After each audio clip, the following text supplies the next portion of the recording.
আসসালামু আলাইকুম, welcome back to my YouTube channel another video.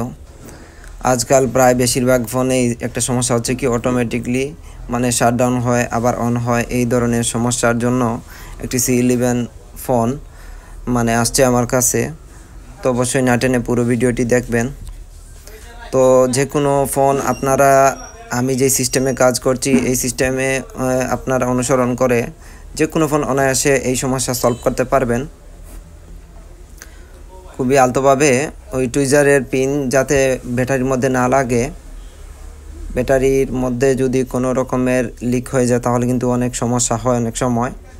তো এইভাবে আলতোভাবে ব্যাটারিটি আমি যেভাবে খুললাম ঠিক এইভাবেই ব্যাটারিটি খুলবেন। আবার জোরে চাপ দিবেন না বা ওইখানে কোনো ধরনের থিনার বা পেট্রোল বা অকটেন ইউজ করবেন না। ডিসপ্লের ভিতরে অনেক সময় ঢুকে যেতে পারে, যদি ডিসপ্লে নষ্ট থাকে তাহলে তো সমস্যা নেই। এভাবে ব্যাটারিটি আবার সোজা করবেন হাত দিয়ে।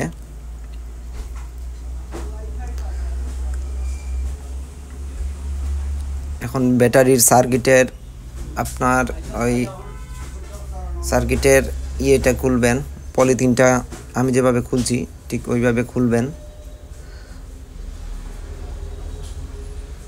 জোরে কোনো টানাটুনি করবেন না, নাহলে কিন্তু আপনার অনেক সময় আছে কি যে ব্যাটারির প্যানেল থেকে আপনার দুটি লাইন ডিসকানেক্ট হয়ে যেতে পারে। ডিসকানেক্ট হলে কিন্তু আবার তাতাল দিয়ে এটা জয়েন দিতে পারবেন না, কারণ ওইখানে অ্যালুমিনিয়াম জাতীয় কিছু একটা দিয়ে দুটি লাইন প্লাস নেগেটিভ এবং পজিটিভের লাইনগুলো কানেক্ট থাকে।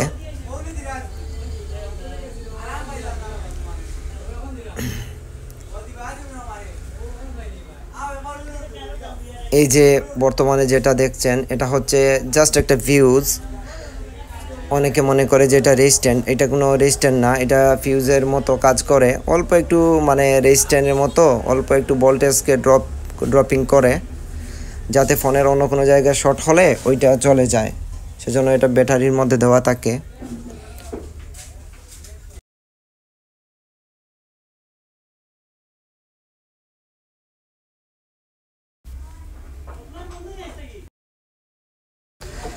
তো অনেকে আছে কি করে যে এইখানেই ডিরেক্টলি শর্ট করে দেয়, জাম্পিং করে দেয়। তো এখানে জাম্পার না করে আপনি একটা কাজ করবেন যে ব্যাটারিটা সঠিকভাবে সেটিং হওয়ার জন্য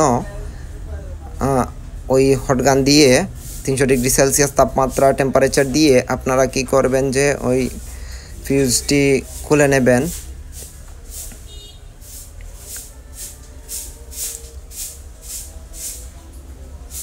অত বেশি হিট দেওয়ার দরকার নেই, যতটুকুন দরকার ততটুকুন হটগান দিয়ে হিট দেবেন।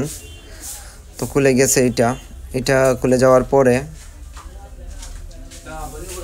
জাস্ট তার দিয়ে জাম্পিং করে দেবেন, দুটা লাইন এক হয়ে যায়, যেভাবে এই কাজটি করবেন। দেখেন এই দুই প্রান্তে জাস্ট এক হবে।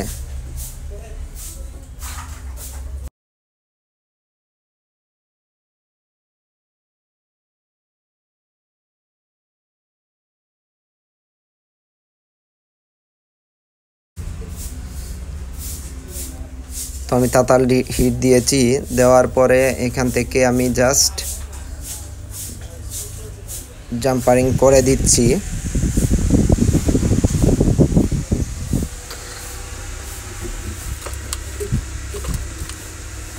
জাম্পারিং করে দিলাম, ভালো করে আপনারা কানেকশনগুলো দেবেন, লিড লাগিয়ে ভালো করে, যাতে লুজ কানেকশন না থাকে।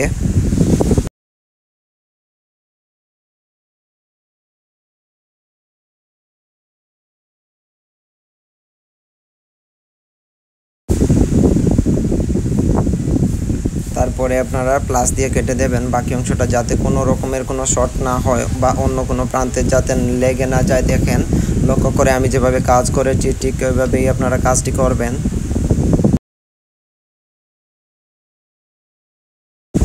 মোবাইল সার্ভিসিং শিখতে গেলে মূলত ঠান্ডা মাথায় কাজ শিখতে হয়। যে অনেকে আছে যে অল্প কিছু হয়ে গেল কাজ আর স্কিপ করে ফেললো বা ভিডিওটি দেখা বন্ধ করে দিল, এইরকম করলে কিন্তু আপনারা কাজ শিখতে পারবেন না।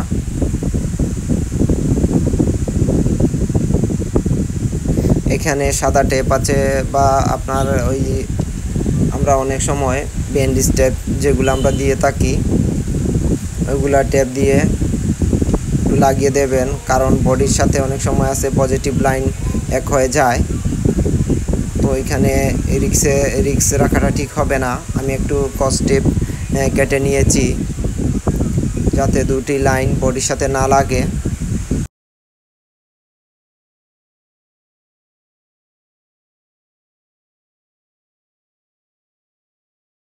আমি যেভাবে টেপটি দিলাম ঠিক এভাবে আপনারা দেবেন, তখন আর বডির সাথে কোনো রকমের কোনো পজিটিভ লাইন একত্রে হয়ে কোনো ধরনের কোনো দুর্ঘটনা হবে না, প্লাস শর্ট হয়ে মাদারবোর্ডের সমস্যা আসবে না।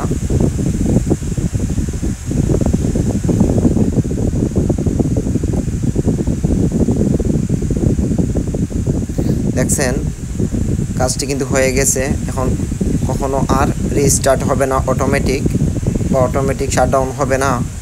তো যদি ভিডিওটি ভালো লাগে অবশ্যই কমেন্টস করে জানাবেন, আর যদি আমার চ্যানেলটিতে নতুন